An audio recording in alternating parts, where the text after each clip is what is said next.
नमस्कार. मंत्रा टॉक्स आणि मंत्रा पॉडकास्ट मध्ये मी उर्मिला गायकवाड तुमच्या सर्वांचं खूप खूप स्वागत करते. आजच्या पॉडकास्टचा विषय आहे आपला AI, आर्टिफिशियल इंटेलिजन्स.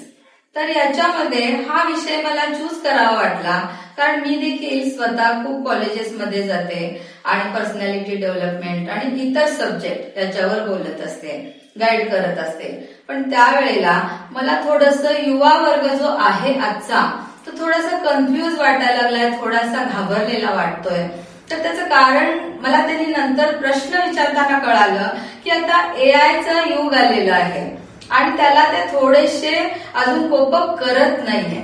जसं की कुठली पण नवीन टेक्नॉलॉजी आली की एक एक्साइटमेंट असते, एक क्युरियोसिटी असते, पण त्याच्या सोबतच एक फिअर येतं, एक दडपण येतं आणि त्याला युज्ड टू व्हायला थोडासा अवधी जायला लागतो. आणि त्यासाठी मी आणि फक्त युवा वर्ग नाही, आमच्यासारखे सर्वसामान्य व्यक्ती आहेत त्यांना देखील एआय म्हणजे काय ही एक क्युरियोसिटी लागून राहिलेली आहे. आणि म्हणून मी आजचा पॉडकास्टचा सब्जेक्ट हा घेतलेला आहे आणि याच्यावर मी बोलण्यासाठी आमंत्रित केलेलं आहे पल्लवी घोलप यांना. Welcome Pallavi. Thank you so much. तर आज पल्लवी एक अशा पर्सनॅलिटी आहेत की त्यांनी एआय वर खूप अभ्यास केलेला आहे आणि आर्टिफिशियल इंटेलिजन्स याच्यासाठी मला अशी इंटेलिजंट लेडी भेटली, त्याबद्दल मला पण खूप म्हणजे अभिमान वाटतोय की ती माझ्या इचलकरंजीची आहे आणि आज एवढं नॉलेज सगळीकडे देत आहे. आता तिच्याबद्दल मी थोडीशी माहिती सांगते.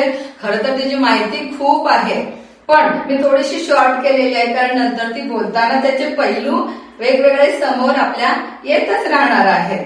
तर त्याच्यामध्ये ती आता डी.वाय. पाटील इन्स्टिट्यूट इथे प्रोफेसर म्हणून ती एक डीम्ड युनिव्हर्सिटी आहे आणि त्याच्यामध्ये ती प्रोफेसरशिप करते आहे. आणि तिचे जे काही थोडेफार म्हणता खूप असे मोठे बरेचसे स्पेशलायझेशन्स आहेत. तर त्याच्यामध्ये आर्टिफिशियल इंटेलिजन्स हा एक महत्वाचा आहे. त्यानंतर machine hitting, image processing, biotechnology engineering, genetic technology याच्याबद्दल ती नंतर सांगणार आणि मी विचारणार पण आहे. तर या सब्जेक्टवर तिचं स्पेशलायझेशन झालेलं आहे आणि सगळ्यात महत्वाचं म्हणजे तिच्या नावाने एक पेटेंट तिनं अचीव्ह केलेलं आहे. ही सगळ्या कोल्हापूरकरांसाठी एक अभिमानाची बाब आहे. आणि हे पेटेंट जे तिनं घेतलेलं आहे त्याचा जो सब्जेक्ट आहे तो म्हणजे portable device to detect breast cancer. अगदी सेन्सिटिव्ह आणि महत्वाचा विषय तिने चूज केला आणि त्याच्यावर तिने खूप चांगल्या पद्धतीनं अभ्यास करून, रिसर्च करून आज तिनं तो विषय खूप सोपा करून ठेवलेला आहे. त्याचबरोबर या सब्जेक्टवर तिचा एक काय म्हणजे पुस्तक बुक चॅप्टर पण एक पब्लिश झालेला आहे. तो सगळ्यांनी घ्यावा, वाचावा ही तर मी सगळ्यांना रिक्वेस्ट करणारच आहे.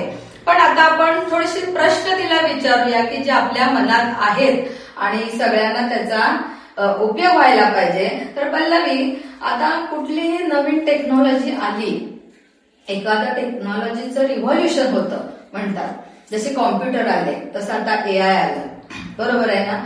तर त्या पद्धतीनं कुठलंही नवीन रिव्हॉल्युशन आलं, एखादा ट्रेंड आला, एखादं ऍप आलं नवीन, तर थोडंसं सगळेजण बावरून जातात, कन्फ्यूज होतात. बरोबर. आणि त्याच्यामध्ये बऱ्याचशा लोकांना थोडी भीती वाटते की आता कसं होणार, कारण एआय म्हणजे आमच्यासारख्या जनरेशनला लवकर कोपअप होण्याचं साधन नाही आहे. पण त्यामुळं आमच्यासारखे लोक देखील खूप फिअर घेतात. तर हा विषय जो क्लिष्ट वाटतोय तो थोडासा तो सोपा करून, साधा करून आम्हाला सांग. नक्कीच. पहिला एक सांगते मी तुम्हाला की एआय ह्याच्याबद्दलची फिअर घेण्याची काहीच एक गरज नाहीये, कारण त्याला निर्माण केलेला आहे मनुष्य. तर आपणच जे निर्माण केले त्याबद्दल आपणच घाबरण्याचं काही कारण नाही. It is like a technology.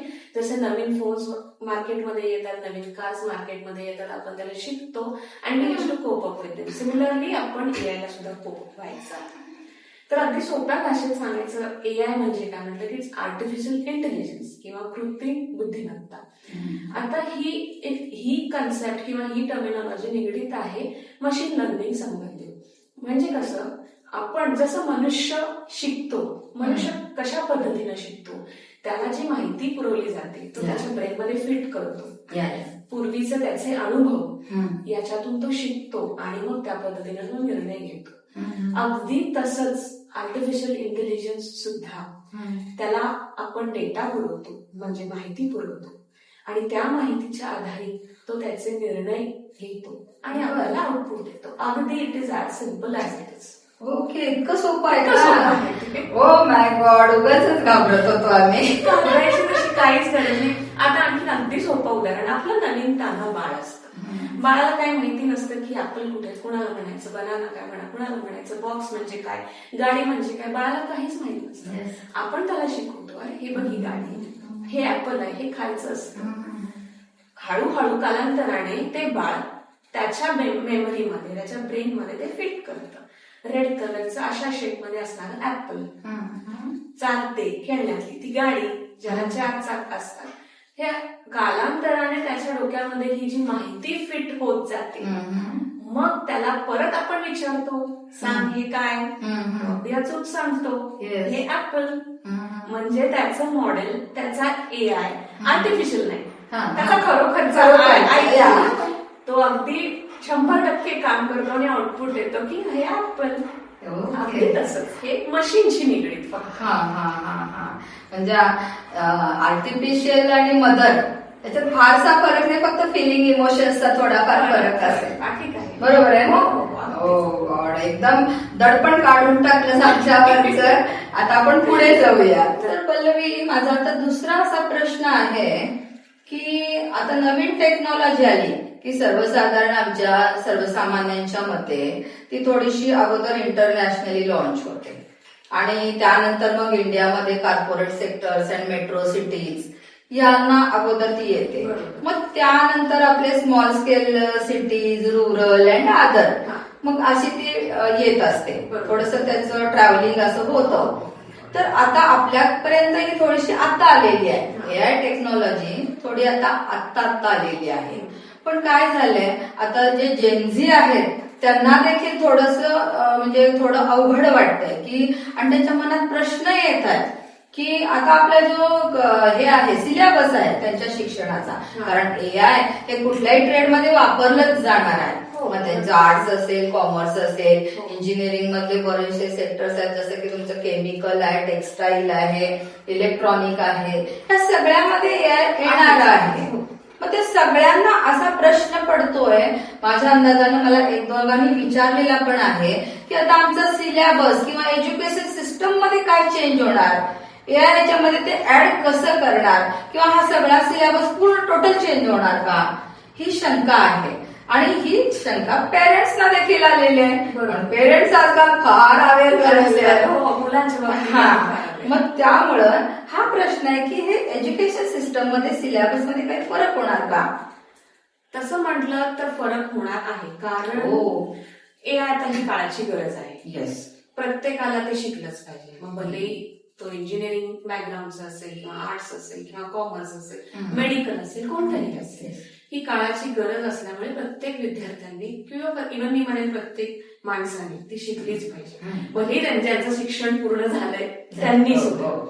तर अखंड सिलेबस चेंज न होता तुमचा कन्व्हेन्शनल किंवा ट्रेडिशनल सिलेबस जो आहे तोच ठेवून थोडासा अपडेटेड सिलेबस ज्याच्यामध्ये तुम्ही एआयचे काही मॉड्यूल्स असतात ते education policy under, national education policy under government of इंडियाने प्रत्येक कोर्स मध्ये टाकलेले आहे. ओके. इव्हन ऑटोनॉमस इन्स्टिट्यूशन्स मध्ये सुद्धा those people are aware, those institutions, organisations are aware की मुलांनी हे आता शिकलंच पाहिजे, कारण हेच आहे फ्युचर. आता एआयच आहे.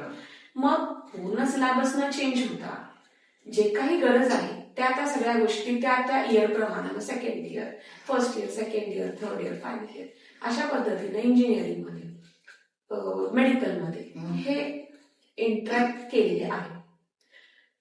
हे रिलेटेड झाले फक्त ग्रॅज्युएशनशी संबंधित. पण तसं बघितलं तर इव्हन आता स्कूल्स मध्ये सुद्धा रोबोटिक्स इन्क्लूड केलेलं आहे. बरोबर. प्रोग्रामिंग लँग्वेजेस, मग बेसिक प्रोग्रामिंग लँग्वेजेस तर मागच्या काही डिकेड मध्ये होते, लाईक C++ वगैरे. पण आता Python is the best programming language जिथे आपण AI मॉडेल्स बिल्डअप करतो. तर आता ते सुद्धा इंट्रोड्यूस केलेले आहे स्कूलमध्येच, की जेणेकरून ते युज करून कारण लहान मुलांची बुद्धिमत्ता प्रचंड अफाट असते, ग्रास्पिंग पॉवर खूप सुपर असते. मग जर का ते याच एज मध्ये बिल्डअप करू शकत असतील मॉडेल्स, देन वाय नॉट नाव. आणि ते लाईफ टाईम जातं ना, टाइम जातं. पुढे जाऊन ग्रॅज्युएशन मध्ये आफ्टर द एज ऑफ 18 शिकण्यापेक्षा why not during the school ages. So after from fifth onwards त्यांनी सिलेबस इन्क्लूड स्कूल्स मध्ये सुद्धा केलं. ओके, म्हणजे थोडाफार चेंज आहे, हो, असं काय ड्रास्टिक चेंज नाही. आणि आता तू एक म्हणालीस तेही मला एक आवडलं, की असं काही नाहीये की एज्युकेशन सिस्टम मध्येच हा बदल होईल. तर साधारण आता 40+ ला देखील बरेचसे इश्यूज असतात, म्हणजे साधारण आता योगा, एक्सरसाइज, मेडिटेशन, ऍस्ट्रॉलॉजी हे छंद नंतर ते तयार करतात ना, म्युझिक असेल, गाणं म्हणणं असेल, तर त्याच्यामध्ये AI वापरलं तर त्याचं फिनिशिंग, पॉलिशिंग आणखी चांगल्या पद्धतीने होणार आहे. तुम्ही आफ्टर युअर ग्रॅज्युएशन तुम्ही कुठे क्लास लावायला जाणार आहे? तेच ना, आफ्टर 40 म्हटलं तर तो एक छंद त्यांना जोपासायचा झाला तर त्यांना हे फार मदत करणार आहे. त्यामुळे त्यांनी शिकलं पाहिजे. जसं आपण आता अँड्रॉइडला वगैरे युज टू झालो, तसं ती काळाची पुढची गरज आहे. बरोबर आहे. या पण आता नेक्स्ट घेऊया. तर आता मला पुढचा एक शंका आहे किंवा प्रश्न आहे, तो असा आहे की आता आमच्यासारख्यांची मुलं आता कुठेतरी जॉबला बाहेर गेलेली आहेत आणि आता हे AIचं वादळ आलं आणि आम्हाला देखील वाटलं आणि आमच्या मुलांना देखील वाटलं की आपला जॉब आता सुरक्षित नाही राहत आहे, रेसेशन खूप येणार आणि आहे ते जॉब जाणार. कारण शेवटी महत्वाचा विषय आहे, सबसे बडा रुपया, पापी पेट का सवाल आहे. बरोबर. त्यामुळं हा प्रश्न महत्वाचा वाटतोय की आता हे जॉब्स गेले, समजा कमी झाले, गेले म्हणण्यापेक्षा कमी झाले, तरी देखील ते कोणत्या प्रकारचे जॉब्स कमी होणार आणि कुठे काही आणखी संधी होणार का, किंवा खरोखरच रेसेशन होणारच आहे का आणि मुलं बेरोजगार होणार आहेत का, ही खूप मोठी भीती सगळीकडे आलेली आहे आता. तर हे काय आहे? नाही, ही भीती म्हणण्यापेक्षा आपण पहिल्यातच म्हटलं होतं की AI आपण भीती म्हणायला नाही. आणि जॉब संदर्भात म्हटलं तर ती एक थोडी घालमेल पालकांमध्ये सुद्धा आणि मुलांमध्ये पॅनिक होत आहेत. ती असणं स्वाभाविक आहे, पण न होणं आणि त्याला फेस करणं हीच त्याच्यावरची गुरुगिरी असणार आहे. कारण का म्हणते की जॉब्स जाणार असं आपण म्हणू नका, जॉब्स रिप्लेस होणार आहेत. अच्छा, ओके. जॉब्स रिप्लेस होणार आहेत म्हणजे काय, की एखादा जॉब जेव्हा जाईल, जॉब नाही नसतो जात, ती पोस्ट जात असते. अच्छा, ती पोस्ट बर्डन कमी झालं की ती पोस्ट जात असते. तर त्या पोस्टच्या ऐवजी AI ही जी नवीन टेक्नॉलॉजी जी आलेली आहे, तर त्याच्या ऐवजी दुसरी पोस्ट भरत असते. पण मुलांनी आणि मग पालकांनी सुद्धा त्या पद्धतीने अभ्यास करून, संशोधन करून, रिसर्च करून कोणते पोस्ट अवेलेबल आहेत, सध्या काय चालू आहे मार्केटमध्ये, इंडस्ट्रीमध्ये, ह्याचा अभ्यास करून त्या पद्धतीनं अप्रोच केला जातो. ओके. अगदी सोपं उदाहरण म्हणायचं म्हटलं तर, पूर्वी आपण उजेड येण्यासाठी मेणबत्ती लावत होतो जेव्हा इलेक्ट्रिसिटी नव्हती. इलेक्ट्रिसिटी जेव्हा संशोधनास आली, त्याच्यानंतर बल्ब्स, ट्यूबलाइट्स, फॅन्स हे सगळे आले. पण आजतागायत मेणबत्ती कमी प्रमाणात का असेना पण वापरली जाते. मेणबत्तीच्या ऐवजी दुसरे जॉब्स आले, जसे की इलेक्ट्रिशियन्स, ते जॉब निर्माण झाले. बल्ब करण्यासाठी मॅन्युफॅक्चरिंग युनिटमध्ये पोस्ट निर्माण झाली. फक्त मेणबत्ती बनवणारी जी माणसं होती ती कमी होऊन त्याच्या रिप्लेस दुसऱ्या पोस्ट ज्या निर्माण झाल्या त्या इलेक्ट्रिशियनच्या झाल्या. म्हणजे ऑपॉर्च्युनिटी वाढल्या, पण ऑफकोर्स ऑपॉर्च्युनिटी वाढल्या. आपण त्या पद्धतीने त्याच्याकडे बघितलं पाहिजे, कारण आपण जास्त निगेटिव्हला जास्त कायम फोर्स करत असतो, कारण निगेटिव्ह वाचच पहिल्यांदा. एक्झॅक्टली. मग आता तुम्ही मला सांगा, तुम्ही तुमच्या मुलाला मेणबत्ती बनवायला शिकवणार का इलेक्ट्रिशियन व्हायला शिकवणार? बरोबर, अगदी बरोबर. पण याच्यासाठी आता आणखी मग मुलांनी काही वेगळे कोर्सेस करणं गरजेचं आहे का, किंवा वेगळा आणखी काही वेगळा पर्याय असू शकतो की शिक्षणाला बरोबर सोबत तेही असावं, हो. म्हणजे मुलांना आणखी थोडंसं इन्स्पिरेशन मिळेल की हा नाही आता हे तू सिक्युअर केलेस आता, पण आता काय करावं त्याने हाही प्रश्न आहे. बरोबर आहे, बरोबर. हा, मग ते काय करावं आता मुलांनी? मुलांनी म्हटलं तर आता मुलं स्कूलमधली असू शकतील किंवा आर्ट्स, कॉमर्स, इंजिनिअरिंगच्या मुलांना तरी बेसिकली इंजिनिअरिंग मध्ये जर कम्प्युटर सायन्स आणि जॉब रिलेटेड पण काय करावं ते? Job related, okay, job related पण जर का असेल तर साईड बाय भरपूर कोर्सेस अवेलेबल आहेत. पर्टिक्युलरली जॉब्स जर करत असतील ना तर एआय टूल्स आहेत, ते तुम्ही शिकले पाहिजे. ओके. कारण फॉर एक्झाम्पल टूल म्हणजे AI tools like Excel sheet बनवणं, gem AI, ChatGPT, Gemini AI, परत परप्लेक्सिटी. तुमच्या रिसर्च मध्ये जर काही काम असेल तर त्याच्यासाठी हे एआयचे टूल्स अत्यंत उपयोगी असतात. इव्हन बिझनेसमध्ये सुद्धा बिझनेस अनालिटिक्स साठीचे टूल्स आहेत, ते टूल्स यूज करण्यास शिकलंच पाहिजे. कारण एकतर काय आहे, तुमचं काम लवकर होणार आहे आणि तुम्ही जे प्रिसिजन ह्युमन देऊ शकत नाही किंवा मनुष्य देऊ शकत नाही ते प्रिसिजन एआय देऊ शकतो. तर त्यासाठी ते शिकणं फार गरजेचं आहे. ओके.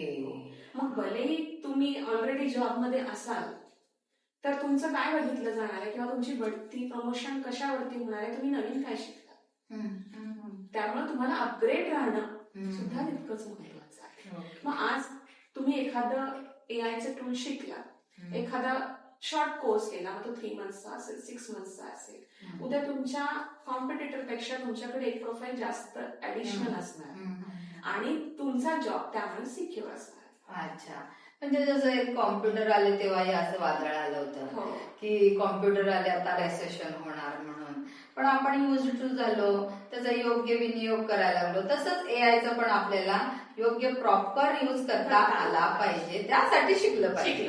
बरोबर आहे ना? म्हणजे पॉडकास्ट सुरू करताना मी जे म्हटलं की खूप अवघड, तू तर 10 मिनिटातच हे सगळं थोडं सोपं करून रिलॅक्स केलं आम्हाला. तर बघू, तरी पण 1-2 शंका आहेत त्या विचारते आता पुढे. नेक्स्ट की कोर्सेस वगैरे आहेत आणि ते करावेत, तरी पण असं पण आहे की थोडंसं डिटेलमध्ये जाऊ की खरोखर म्हणजे मुलांनी ते काय पद्धतीनं शिकावं किंवा एआय कसं शिकावं किंवा त्याचा एक रोडमॅप साधारण काय ठेवावा, याबद्दल तू काय सांगशील? अच्छा, मी आता एक रोडमॅप जो सांगते तो तुम्हाला जनरलाइज सांगते. म्हणजे मग कुठल्याही ट्रेंडची ती मुलं असतील तर एकतर पहिला तुम्हाला प्रोग्रामिंग त्याचं आलं पाहिजे. जे पायथन प्रोग्रामिंग आपण लँग्वेज म्हणून करतो तर ते प्रोग्रामिंग शिकलं पाहिजे. त्याच्यानंतर मशीन लर्निंग आणि डीप लर्निंग हे एआयचे पार्ट्स आहेत, ते मॉडेल बिल्डअप करण्यासाठी ते यूज केले जातात, ते शिकलं पाहिजे. आणि त्याच्यानंतर त्याच्यावरती बेस्ड प्रोजेक्ट केले पाहिजे. तर सगळ्याच स्टुडंट्सना मी हे सांगू इच्छिते की हे अतिशय महत्वाचे शेवटचे 2 टप्पे की प्रोजेक्ट तुम्ही बनवा एआय मध्ये, की जेणेकरून तुम्ही जेव्हा जॉबसाठी इंटरव्ह्यूसाठी वगैरे जाल तर तेव्हा तुमचे project is going to reflect what you have done in AI technology. तर एखादा प्रोजेक्ट तुम्ही मग कोणत्याही फील्ड मधला तो असेल, मग it's might be health care, it might be business analytics, it might be any related to agriculture, it might be related to even market trade, असेल कोणताही असेल, एखादा त्यावरचा प्रोजेक्ट करा की तो खूप इम्पॅक्टफुल असतो तुमच्या इंटरव्ह्यूच्या. आणि प्रोजेक्ट केल्यानंतर तुम्ही इंटर्नशिपला जा. म्हणजे काय की एखादी कंपनी मध्ये सरळ जायचं, कुठली छोटी मोठी कंपनी स्मॉल स्केल असेल तरी हरकत नाही, त्या इंडस्ट्रीमध्ये जाऊन त्यांचे काही प्रॉब्लेम स्टेटमेंट्स घ्यायचे. अर्थात आता गृहिणींपासून ते मोठमोठ्या इंडस्ट्रियलिस्ट पर्यंत प्रत्येकाला काहीतरी प्रॉब्लेम असतात, बरोबर. त्यांच्याकडून प्रॉब्लेम स्टेटमेंट घ्यायचे आणि आपण त्याच्यावरचं सोल्युशन काढायचं. एआय जे तुम्ही पायथन शिकलेले असता, मशीन लर्निंग आणि डीप लर्निंगचे मॉडेल बिल्डअप केलेले असतात, त्या पद्धतीनं तुम्ही कंपनीला पाहिजे असणारे प्रोजेक्ट बनवता. मग एकदा कंपनीला विश्वास बसला की तुम्ही हे करू शकता की ते तुम्हाला हायर पण करतात. अच्छा, ओके. दिस आर कॉल्ड एज इंटर्नशिप. तुमच्यातला स्पार्क दाखवा ते. एक्झॅक्टली. मग ते प्रॉब्लेम स्टेटमेंट मी जसं की म्हटलं गृहिणीसाठी, आता जसं की खूप सगळ्याच गोष्टी ऑटोमाइज झालेल्या आहेत. जिथं आता डिशवॉशर ऑटोमॅटिक वॉशिंग मशीन, ही सुद्धा काळाची गरज भासली आहे, कारण ते प्रॉब्लेम्स होम मेकर्सना फेस झाले. आता इंडस्ट्रीमध्ये गेलं तर तरी सुद्धा तिकडे काय त्यांचे वेगवेगळ्या प्रकारचे प्रॉब्लेम्स असतात, मशीनशी रिलेटेड असतात. काही जणांना अगदीच सांगायचं म्हटलं तर अगदी किरकोळ प्रॉब्लेम अकॅडमिक्स मधला, टाइम टेबल जनरेशन. आपण त्याच्यामध्ये मनुष्य ह्युमन किती डोकं घालत असतो की टाइम टेबल प्रॉपर फिट करण्यामध्ये, त्या 7 दिवसाचं टाइम टेबल 8 तासाच्या ह्याच्यामध्ये स्लॉटमध्ये. मग why not you take that problem as a problem statement and you built up an AI model who is going to give you an solution for this problem. काय लागणार आहे तुम्हाला? डेटा लागणार आहे फक्त, फॅकल्टीची नावं आणि तुमची सब्जेक्ट्स, बस. AI काय करतं? तो डेटाशीच खेळतो. डेटा द्या, ट्रेनिंग द्या त्याला. मशीन लर्निंग म्हणजे ट्रेन करा. ओके. ते मशीन लर्न करणं, तो मॉडेल AI अर्थ कळाला तुझ्याकडून. मशीन लर्निंग तुझ्या ह्याच्यात पण वाचलं, बाहेरही पाहते, हे आता कळालं काय आहे. आपण शिकवतोय मशीनला आणि ते मशीन लर्न करत आणि मग ते शिकून हुशार होणार, इंटेलिजंट होणार, मग तो आर्टिफिशियल इंटेलिजन्स. अच्छा, छान. आता नुसतं जॉब किंवा जॉब सिक्युरिटी किंवा यामुळे जॉब्स जातील किंवा गेले याच्या मागे न लागता मला विद्यार्थ्यांना एक सांगू इच्छिते की तुम्ही स्टार्टअपकडे सुद्धा बघा की सध्या जे तुम्ही आता एक प्रोग्रामिंग लँग्वेज शिकणार, machine learning model, deep learning model build करणार, प्रोजेक्ट्स करणार छोटे, तर तसे प्रोजेक्ट्स जेव्हा तुम्ही करता आणि तुम्ही बाहेर नंतर इंडस्ट्रीमध्ये जाता इंटर्नशिपसाठी किंवा तिथले प्रॉब्लेम स्टेटमेंट्स घेता, तशा पद्धतीनं तुम्ही स्वतःचं स्टार्टअप का निर्माण नाही करणार? नुसतंच जॉबच्या मागे लागून तो त्या क्लॉकमध्ये बसण्यापेक्षा तुम्ही तुमचा बिझनेस स्टार्ट करा. आणि आता गव्हर्नमेंट ऑफ इंडिया बरेच असे स्टार्टअप प्रोग्राम्स आहेत जे त्यांना फंडिंग पण करतं. तर तुमचा जर का प्रोजेक्ट, तुमची थॉट लेवल, तुमची प्रोसेस तितकी जर स्ट्रॉंग असेल तर तुम्हाला फंड्सही मिळतात. बरोबर. मग ह्या संधीचा तुम्ही फायदा करून घेतला पाहिजे. त्या चाकोरीच्या बाहेर जर का विचार केला तर तुम्ही तुमचे 4-5 मित्र दोघं जरी असतील तर सुरुवात करा, स्टार्टअप, आणि ते नंतर तुमचं टीम स्ट्रक्चर वाढवून तुम्ही ते नॅशनल इंटरनॅशनल लेवलला सुद्धा जाऊ शकते. याला गव्हर्नमेंटचं पण सपोर्ट आहे. बरोबर, खूप छान आहे लिटरली. आता मला ना एक स्वतःला पर्सनली पडलेला प्रश्न एक विचारते, out of the podcast zone. Okay. तर आता हे सगळं करताना मला माहिती आहे तू बऱ्याचशा अचिव्हमेंट केलेल्या आहे. अगदी तू मिसेस इचलकरंजी, तुझा एक स्पष्ट वक्तेपणा, तुझं टॅलेंट आहे ते सगळीकडे तू युटिलाइज चांगल्या पद्धतीनं करतेस. पण हा विषय जो ब्रेस्ट कॅन्सरचा होता तो थोडा वेगळाच आहे. आणि तो कसा काय तू चूज केलास सब्जेक्ट तो, आणि एक्झॅक्टली काय बनवलंयस ते तू पेटेंट, आणि ते बुक्स जे पब्लिश झालेलं आहे ते पण कुठे आहे, कशा पद्धतीनं मी घ्यावं आणि वाचावं? नक्कीच. ना, ते कसं घ्यायचं मी? सांगेन तेही सांगेन तुम्हाला. हा विषय जरा सेन्सिटिव्ह आहेच. बेसिकली बघितलं तर जगामध्ये महिलांना तितकं इम्पॉर्टन्स दिला जात नाही, but now it is very important. आणि स्वतःला देत नाही, स्वतःलाच देत नाही. अगदी बरोबर. मग हेल्थच्या दृष्टीने तर जास्त, कारण त्या स्वतः घरच्या कामांमध्ये, आणि आता तर वर्किंग वुमेन आहे तर त्या त्यांच्या करिअरमध्ये इतक्या गुंतलेल्या असतात की त्यांच्याकडे दुर्लक्ष होतं. मग पुढे जाऊन काहीतरी परिणाम भोगण्यापेक्षा तुम्ही आधीच का नाही केअर घेत? तर हा एक विचार करून मी एका दृष्टीनं असं केला की कॅन्सरचे प्रमाण खूप जास्त वाढलं आहे. लेडीनी ते फेसच करू नये. ब्रेस्ट कॅन्सर हा जो जास्त रोग आपण महिलांमध्ये पाहिला गेलेला आहे, म्हणजे ज्याच्यामुळे डेथ रेट सुद्धा खूप जास्त आहे. खूपच. कारण का ते अगदी फायनल स्टेजला गेल्यानंतर मग डिटेक्ट होतो. आणि सुरुवातीच्या काळात जरी काही छोटं मोठं दुखणं असेल तरी महिला जात नाहीत, कारण ते काहीतरी संकुचित त्यांची भावना असते, काहीतरी निघालं तर काहीतरी असेल तर नको जायला. भीती आणि लाज दोन्ही. भीती आणि लाज ही दोन्ही असते. मग जाऊन स्क्रीनिंग करणे ह्याची सुद्धा एक थोडंसं कुठेतरी इन्फिरियरिटी कॉम्प्लेक्स असतो. डॉक्टर्स जेंट्स असतात, सगळीकडेच लेडीज डॉक्टर्स असतात असे पण नाही. ते स्कॅनिंग करणं ह्यासाठी थोडंसं ते कॉम्प्लेक्स फील करतात. मग त्यासाठी मी असा विचार केला की तीही भीती नको लेडीज. बेटर आहे एक जॅकेट असं डिझाईन केलं की ज्याच्यामध्ये सेन्सर्स असतील आणि ते सेन्सर्स तुम्ही म्हणजे जॅकेट घातल्यानंतर लेडीने तुमचं ब्रेस्ट स्कॅन होईल, ती इमेज डिजिटली मशीनला दिली जाईल आणि ती मशीन लर्निंग मॉडेल जी पद्धत अनुभवली आहे आपण आर्टिफिशियल इंटेलिजन्स जे म्हणतो ते स्कॅन करून कॅन्सरस आहे का नाही हे निदान करेल, डिटेक्ट करेल. किती सोपं. बापरे.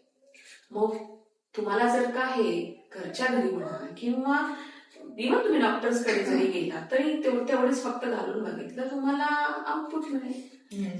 आणि तुम्हाला जर का सुरुवातीलाच कळालं जे काही आहे ते त्या पद्धतीनं प्रिसिजन ट्रीटमेंट किंवा प्रिसिजन मेडिसिन आता जी कन्सेप्ट आली पुढे हेल्थ केअरमध्ये एआयच्या संयोगाने, तर त्या पद्धतीनं तुमचं मेडिकेशन सुरुवातीलाच सुरू होईल आणि you will care at a very utmost time. बरोबर. लवकर टाळला जाईल. बरोबर.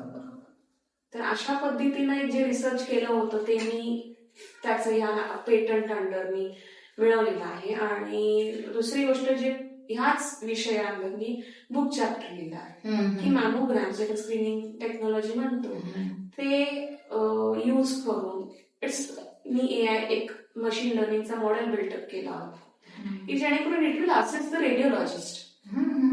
शेवटी रेडिओलॉजिस्ट काय करतात किंवा डॉक्टर्स काय सांगतात की तो तुमचा स्क्रीन बघून आलेला रिपोर्ट बघून बाबा इथे काहीतरी ट्युमर दिसते, गाठ दिसतीये तर आहे, नाही दिसली तर नाहीये, पण ती कोणत्या प्रकारची गाठ आहे. इट्स कॉल्ड लाईक बिनाईन जी न पसरत नाही आणि मॅलिग्नंट म्हणजे जी पसरते. तर ते तुझं ते सुद्धा मशीन मॉडेल सांगेल आपल्याला, मशीन लर्निंग मॉडेल सांगेल की कोणत्या प्रकारचे आहे. अच्छा. अशा पद्धतीचं जे काही एक थिअरी थिसिस लिहिलं होतं ते त्या बुक चॅप्टर मध्ये लिहिलंय आणि ते युकेचे टेलर अँड फ्रान्सिस पब्लिकेशन हाऊसचे आहे आणि सीआरसी पब्लिकेशन पब्लिश आहे. अच्छा. अशा पद्धतीनं अजून 6 पब्लिकेशन्स माझ्या नावावर आहेत. अच्छा. आणि अजून एक patent soil nutrient monitoring system AI वापरूनच ते सुद्धा एक पेटंट अजून माझ्या नावावर आहे. बरं. की ज्याचे शेतकऱ्यांना काय माहित असतं पुढे खत हे रोप कोणतं लावायचं, आज भुईमुग झाले उद्या ऊस लावायचा का आणि काय लावायचं, हे जसं त्याला एक पुरातन पद्धतीने काळाने त्यांनी जे लावलेलं आहे ते लावत असतात. पण तोपर्यंत मातीचे पोषक द्रव्य जे आहेत, पोषक तत्व जे आहेत ते काय झालेले असतात, त्यांची क्वालिटी काय असते हे त्यांना नाही माहित. बरोबर आहे ना. त्यामुळे कोणतं रोप लावल्यावर प्रोडक्टिव्हिटी वाढेल का नाही हे त्याला नाही माहिती. म्हणून सॉइल न्यूट्रिएंट मॉनिटरिंग सिस्टीम असं एक आयओटी डिव्हाइस तयार करण्यात आलं की जे तुमच्या मातीचं पोषक द्रव्ये तपासून येतील, किती आहेत, कमी झालेत का, कमी झालेत तर कोणते फर्टिलायझर्स तुम्ही घातले पाहिजे जेणेकरून वाढतील, आणि मग पुढचं रोप कोणतं लावायचं जेणेकरून प्रोडक्टिव्हिटी वाढेल. अच्छा. म्हणजे सॉइलच हे करून घ्यायचं, प्युरिफाय केल्यासारखं करून घ्यायचं. म्हणजे आता एक साईड इफेक्ट असा असतो की ते रोप वाढण्यासाठी किंवा ती शेतीचा कुठलाही फळ असेल, भाजी असेल, ती वाढण्यासाठी त्याला प्रोसेस केलं जातं, काहीतरी कीटकनाशक वापरलं जातं, वाढ लवकर होण्यासाठी त्याला काहीतरी इंजेक्शन देतात. बरोबर. हे न करता सरळ फक्त सॉइलच प्युरिफाय आणि स्ट्रॉंग करायचं. तुम्ही ना तुम्ही मूल मोठं झाल्यावरती त्याच्यावरती काहीतरी उपचार करण्यापेक्षा तुम्ही गावात जावा. हे एकदम बेस्ट आहे. मला माहिती नव्हती बरं का. दिस इज व्हेरी गुड आयडिया खरोखर. आणि याचा प्रसार झाला पाहिजे. आणि हे मी आणि माझ्या मुलांनी म्हणजे माझे इंजिनिअरिंगचे जे स्टुडंट्स आहेत हे आम्ही मिळून मी त्यांना गायडन्स केलं होतं आणि त्या पद्धतीनं आम्ही याचं काम पूर्ण करून ते पेटंट केलं. हो का. अजून तू स्टुडंट वाटतेस. ओके, आपण पुढे जाऊया. नेक्स्ट क्वेश्चन जो आहे तो असा आहे की एआय माणसापेक्षा बुद्धिमान होऊ शकतो का, किंवा असं एआय इज स्मार्टर दॅन म्हणजे ह्युमन बिईंग्स असं होऊन त्याचे काहीतरी ड्रॉबॅक होतील, असं काहीतरी होऊ शकतं का? बुद्धिमान जादा होऊ शकतो का, स्मार्ट जास्त होऊ शकतो का? ही एक भीती बाळगली गेली आहे, जगामध्ये आहे. फक्त हो. की तो बुद्धिमान होईल का, किंवा तो आपल्याला माणसाला डिस्टर्ब करेल का. पण तो नक्कीच माणसापेक्षा बुद्धिमान होऊ शकत नाही. बरं. कारण माणसानेच त्याला निर्माण केलेलं आहे. जसं मनुष्य दिलेल्या माहितीनुसार, त्याला आलेल्या अनुभवानुसार पुढच्या प्रश्न सोडवण्याची कॅपॅबिलिटी ठेवतो किंवा निर्णय घेतो, डिसिजन मेकिंग जे म्हणतात, तशा पद्धतीनंच एआय सुद्धा करतो. पण माणसामध्ये जी संवेदनशीलता आहे, जे इमोशन्स तो बाळगतो, तसे इमोशन्स एआय बाळगत नाही. तो निर्णय अगदी रोखठोकपणे त्याला दिलेल्या माहितीवरूनच देतो. नाहीतर तो माझा मुलगा आहे म्हणून मी रोखठोक उत्तर देणार, आणि मुलगी आहे म्हणून मी अगदी हळू आवाजात सॉफ्टली तिला समजावून सांगणार, असं नाही. म्हणजे मगाशी तू मला एक एक्झाम्पल सांगितले होते, ते छान आहे. हो, ते मी असं म्हटलं होतं की आपण एखादा प्रश्न यायला विचारला, तर तो जो प्रश्न विचारला त्याचं सरळ उत्तर देणार, प्रॅक्टिकली उत्तर देणार, की ज्या पद्धतीनं त्याला डेटा फीड केलेला गेलेला आहे किंवा तो त्यानं जे शिकलेला. पण तोच प्रश्न आपण जर आईला विचारला तर आईला माहित असतं की आपला मुलगा काय आहे किंवा मूल कसं आहे.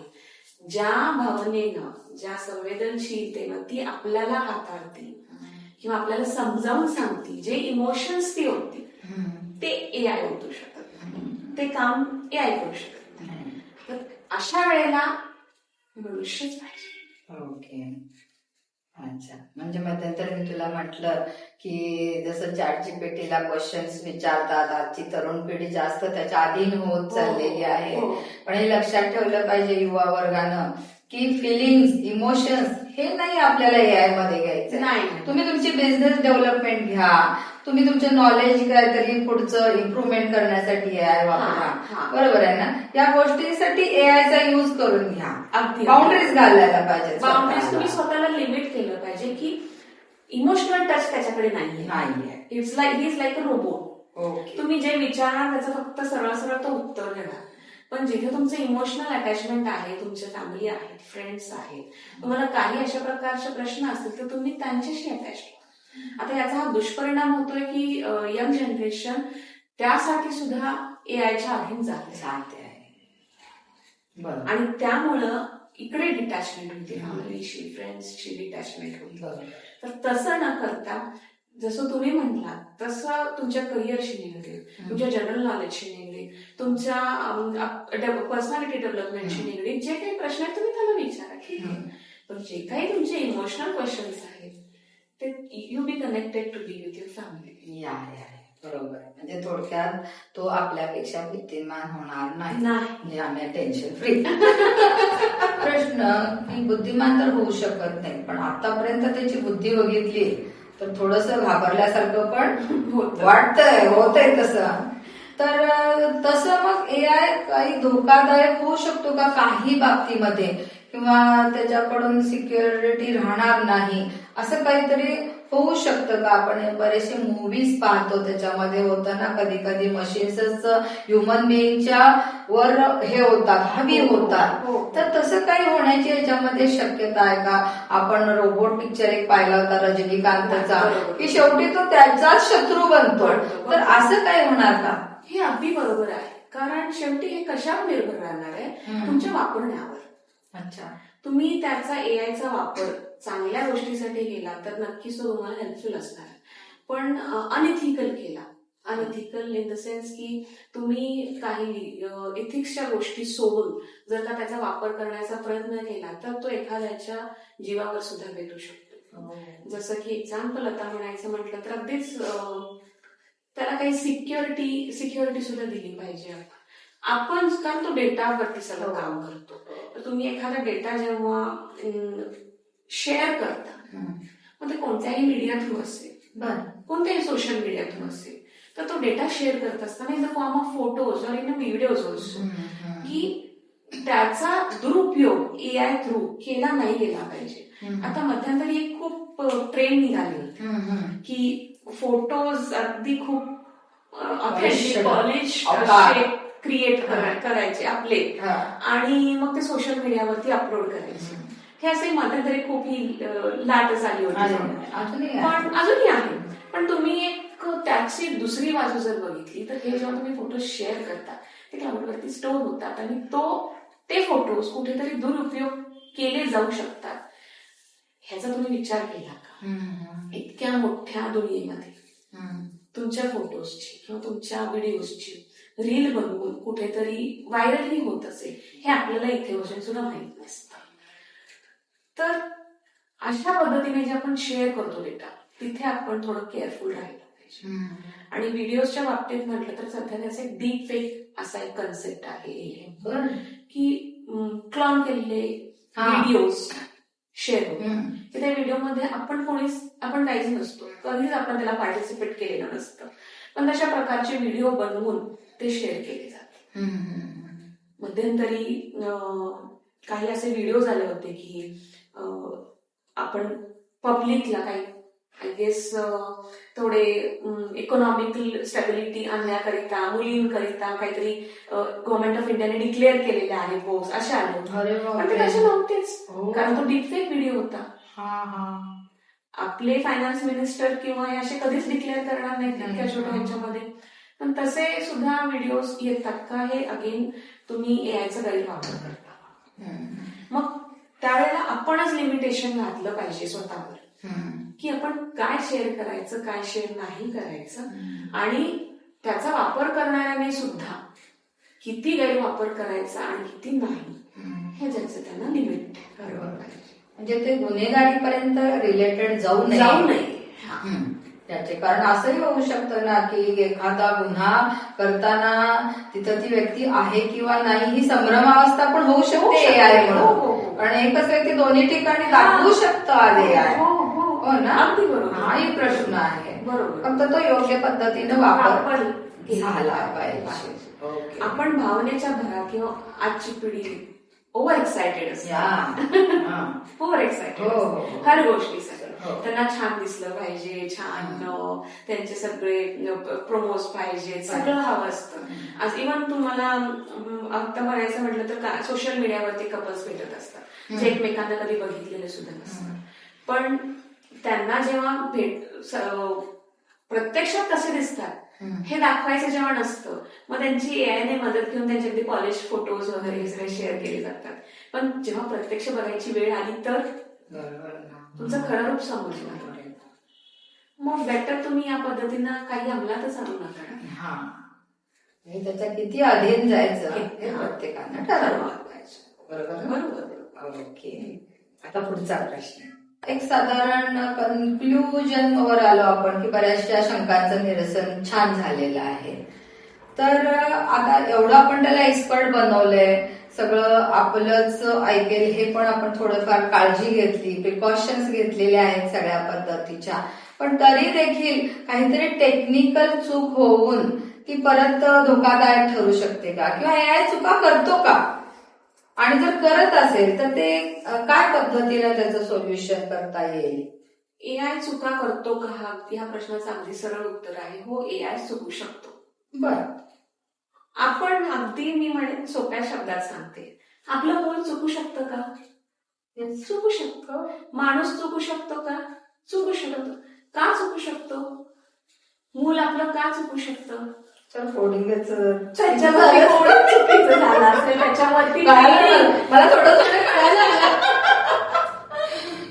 चांगली गोष्ट आहे, त्याच्यावर ट्रेनिंगच चुकीचं झालं असेल तर, किंवा ट्रेनिंग देत असताना म्हणजे काय, त्याला दिलेला डेटा जर चुकीचा दिला, तुम्ही जर लहान त्या बाळाला सांगितलं ऍपलच्या ऐवजी त्याला त्या ऍपलला बनाना म्हणायला सांगितलं, तर तो काय म्हणणार बनानाच, आणि तुम्ही खरोखरच जर ऍपल दिलं त्याला बनाना म्हणलं, तो चुकीचंच उत्तर देणार. तर जेव्हा तुम्ही एआयला ट्रेनिंग देणार त्यावेळेला चुकीच्या पद्धतीनं ट्रेनिंग दिलं, चुकीची इन्फॉर्मेशन त्याला दिली, तर तो शेवटी तुम्हाला उत्तर चुकीचंच देणार आहे. मग अशा वेळेला तुम्ही पूर्णतः एआयवर निर्भर राहू शकत नाही. जे मी म्हटलं होतं की आता मेडिकल फील्डमध्ये एक एक्झाम्पल देते मी फक्त, की मेडिकल फील्डमध्ये एआयचा वापर केला जातो किंवा बिझनेस अनालिटिक्स मध्ये किंवा ऍग्रिकल्चरमध्ये, पण तुम्ही पूर्णतः निर्भर राहू नका. कारण का AI will be your assistant. तुम्ही असं म्हणा की he is assistant to human. AI is an assistant to human. तो तुम्हाला मदत करणार, पण तो तुम्ही होऊ शकणार नाही. त्यामुळं तो चुकू शकतो. जर का माणूस चुकू शकतो तर एआय सुद्धा चुकू शकतो. Okay okay. त्यामुळे त्याच्यावर पूर्णतः निर्भर न राहता तुम्ही सुद्धा तुमची बुद्धी वापरण्याचा प्रयत्न करा. बरोबर आहे. त्यामुळे बऱ्याचशा छान टिप्स आता तू दिलेल्या आहेस, त्याबद्दल खूप खूप थँक्स. खरं तर हा विषय इतका मोठा आहे, वास्ट आहे, की याच्यामध्ये खरं तर अनेक पॉडकास्ट घ्यायला लागेल डीपली जर आपल्याला जायचं झालं तर. परंतु आता जी तू थोडीफार माहिती दिलेली आहेस आम्हाला, ती निश्चितच आजच्या युवा वर्गाला खूप फायदेशीर ठरणार आहे. आणि तुमच्या सगळ्यांच्या वतीनं मी पल्लवीला खूप थँक्यू म्हणते की तिने आम्हाला इन्फॉर्मेशन देऊन आज डोक्यावरचं बर्डन होतं ते फार मोठं कमी करून आपल्याला रिलॅक्स केलेलं आहे. त्यामुळे एआयची भीती आता बाळगायची गरज नाही, उलट तो आपल्या मदतीला आलेला आहे असं समजून आपण आपल्यामध्ये जास्तीत जास्त कशी डेव्हलपमेंट करता येईल आपण ते बघू शकतो. नक्की नक्की. Okay. Thank you Pallavi. Thank you so much.